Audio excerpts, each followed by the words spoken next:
Hi, I'm Jim Linnell with Tandy Leather.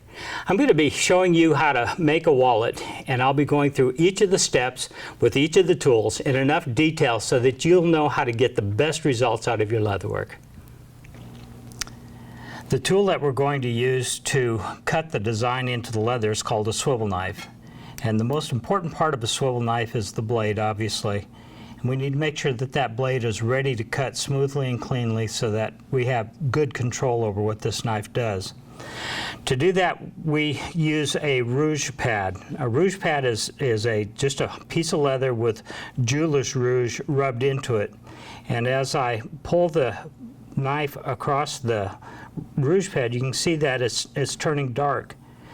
What that is, it's little bits of metal coming off of the blade. It's actually polishing this blade up. This is the same thing that a jeweler would use on a buffing wheel to polish up jewelry and such. And that's what it's doing to this cutting edge on this blade. Even though this blade might be very, very sharp, and it should be very, very sharp, it's still not polished until you put it on a rouge pad. And the important thing with using a rouge, stropping your knife, is you want to hold this tool so that the bevel of the blade is flat on the leather. So as you're pulling the knife towards you, you want to pull straight back and try to do equal number of strops on both sides of the blade. One of the bad habits that I've seen people get into is they will strop like this, and as they reach the back of their piece of leather, they'll raise up their hand. And what that actually does, if you get into that habit of doing that, is you'll actually round off the cutting edge on your blade. It'll be polished, but it's not going to cut very good. So this is the very first thing you want to do, is make sure that your knife is working smoothly. Next, we want to make sure that we know how to use this tool.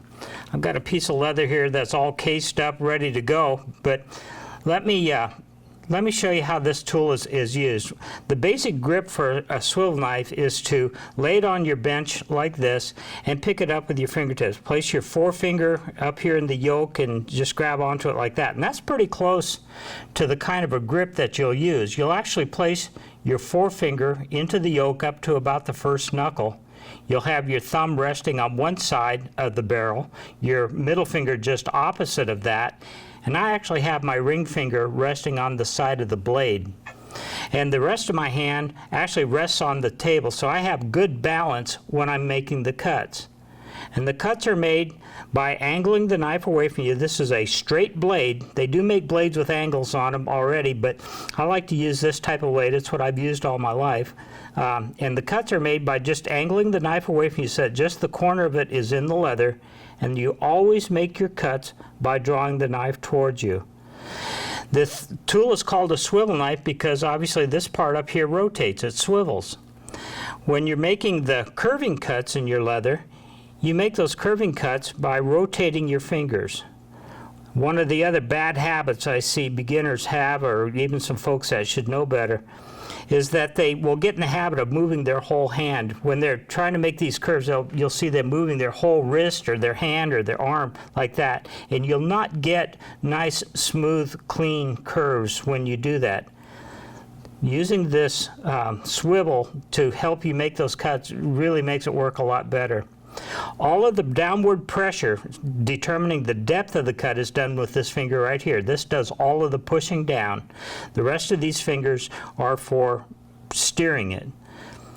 And a good practice would be, first of all, learn how to make a straight cut. That's just put it in the leather and pull it towards you. Learn how to make curves that curve to the left and curves that curve to the right so that you can make your knife go in whatever direction you're going.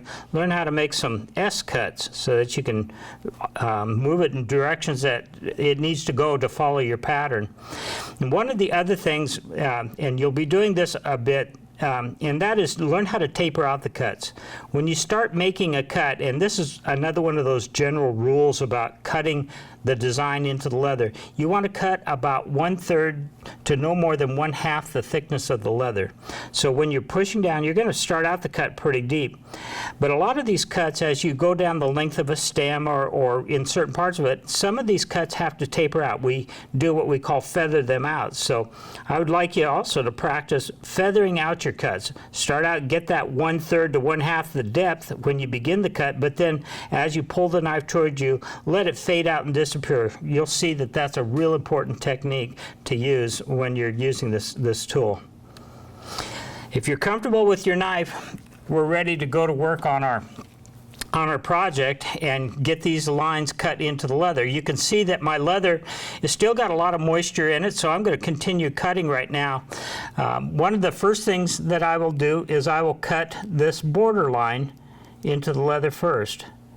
And just want to get your leather turned so that you can be pulling this knife towards you.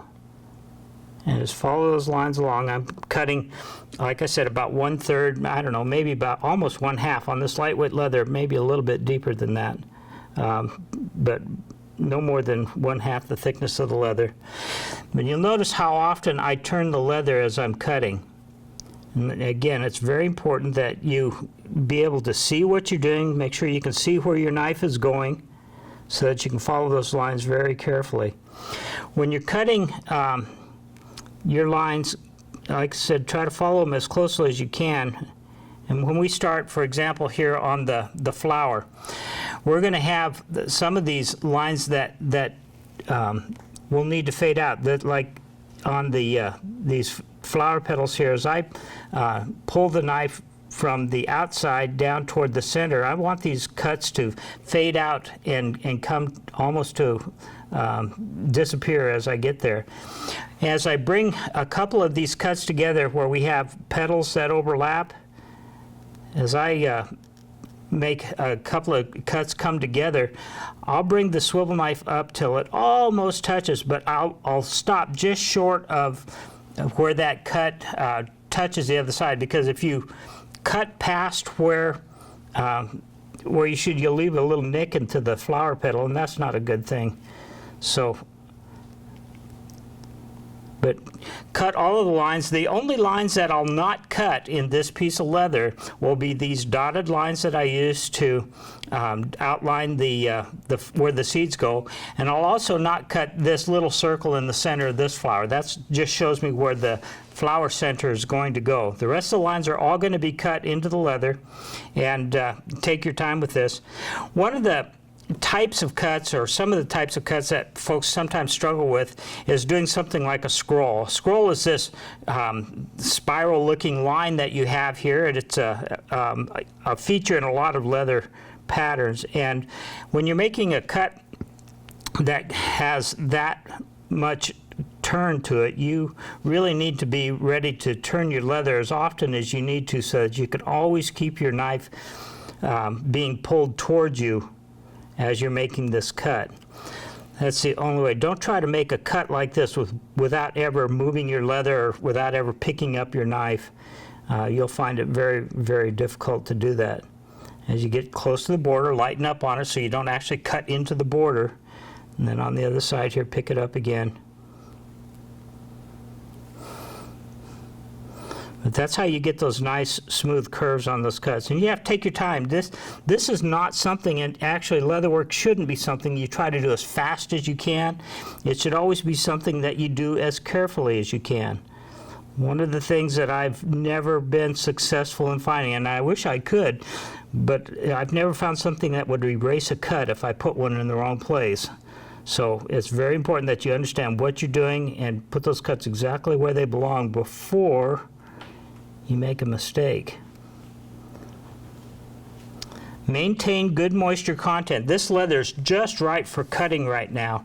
It's got just the right amount of moisture in it. It's starting to come back to its original color, but yet it's still, you can see a little bit of dampness in this appearance. And a lot of times I'll go by how the leather reacts rather than even the color of it. It doesn't have to look wet to be wet enough to be worked on. A lot of times, if you're getting nice, clean cuts, if you're getting good depth, you're not having to struggle to get your tool to work correctly, that probably means you've got about the right amount of moisture in it. But if you're not getting your cuts to open up, that could mean that it's starting to dry out. As you're cutting, If your swivel knife starts to want to stick and drag in the leather a little bit, that's telling you that you need to get your strop close by and strop it again. One of the things that you accomplish when you are stropping your knife is you clean it up as well. You remove anything that might be sticking to it, that might be in the leather, the chemicals and such that they use to tan the leather. That actually will build up on your knife blade, and by stropping it occasionally, it'll clean it up. One of the other things I should mention to you is to be careful about undercutting. I was reminded as I was cutting this curving line here, but let me show you my scrap piece of leather here too. One of the habits that beginners often will pick up, and it's a bad habit. You do have to tip your knife away from you so that just the corner of it is in the leather and pull it toward you, but that actually, your hand is almost in your own way. You can't quite see around it, so you have to learn to look in at it at an angle from here so you can see what the knife is doing. But what some folks will do is sometimes just lean the knife over to the side like this, so they can see what they're doing, but you can see what happens if I cut like that. It actually undercuts the leather. It actually raises up a ridge of leather on one side, and if you get in that habit, it'll distort your design. It's going to make the beveling and some of these other steps that come along difficult to do. So when you're making a curving cut like this, I'm keeping that knife perpendicular to the leather, but you'll notice at the top up here, as I make a cut like that, it's rocking back and forth at the top so that I can keep it perpendicular to the leather. If I started out like this but did not rock the top, see what happens when I make that cut? It immediately starts to undercut. So you need to practice this, learning how to rotate the knife back and forth. These are little things, and honestly, the only way you get better at this is to practice. If you've got some scraps of leather around, you should be using those scraps to learn how to make your knife do those things that you need a swivel knife to do. You need it to be able to go where you want it to go. You need it to be able to make nice, smooth, clean cuts. Okay, once we've got the design entirely cut into the leather, we're ready to start stamping, and we'll move on to that next. Thank you for joining me today. Be sure and check back often here at our blog, and we'll show you more tips and ideas on how to get the most fun out of your leatherwork.